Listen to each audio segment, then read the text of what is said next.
My name is Tynda, and today I'm going to present a speech over diabetes. Diabetes is a chronic disease that affects how the pancreas uses and produces insulin. Surprisingly, diabetes is the 7th leading cause of death for many unfortunate Americans diagnosed with this disease.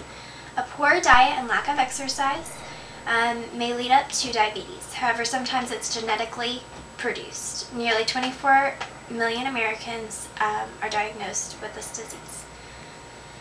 There are 3 different types of diabetes: type 1 diabetes, type 2 diabetes, and gestational diabetes mellitus, better known as GDM.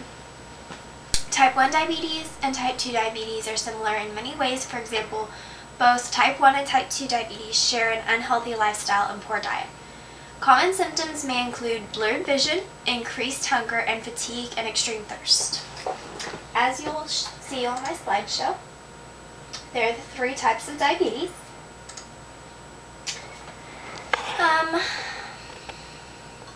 Diabetes is known to cause heart attack, stroke, kidney disease, nerve damage, and even vision loss at any age. However, both types of diabetes are commonly found in both men and women under the age of 40, and nearly 90% of Americans diagnosed with diabetes have type 2 diabetes.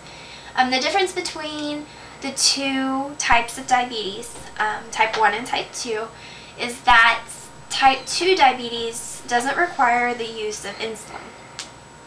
The last type of diabetes is called gestational diabetes mellitus, better known as GDM. GDM is first diagnosed at pregnancy and is genetic in origin. A woman who is pregnant and is diagnosed with GDM would give birth to an obese child. Usually the symptoms of GDM doesn't occur until it's too late. GDM usually occurs around the age of 25, and unlike type 1 and type 2 diabetes, GDM does not follow the same unhealthy patterns at all. One could be perfectly healthy before pregnancy and still be diagnosed with GDM. Diabetics must learn to say no to certain foods regardless of their cravings. Excessive sugar must be cut out or replaced with a sugar substitute, for instance, Sweet and Low or Splenda.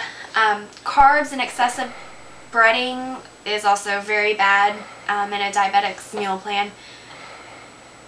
There is no food that is 100% forbidden, but the key is to limit the intake of those foods.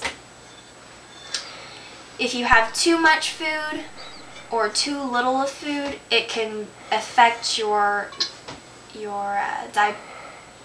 diabetes in many different ways. It is important to exercise and obtain a healthy diet plan. It is also necessary to visit the doctor for checkups regularly, and that way you're able to control and prevent diabetes. Thank you for listening.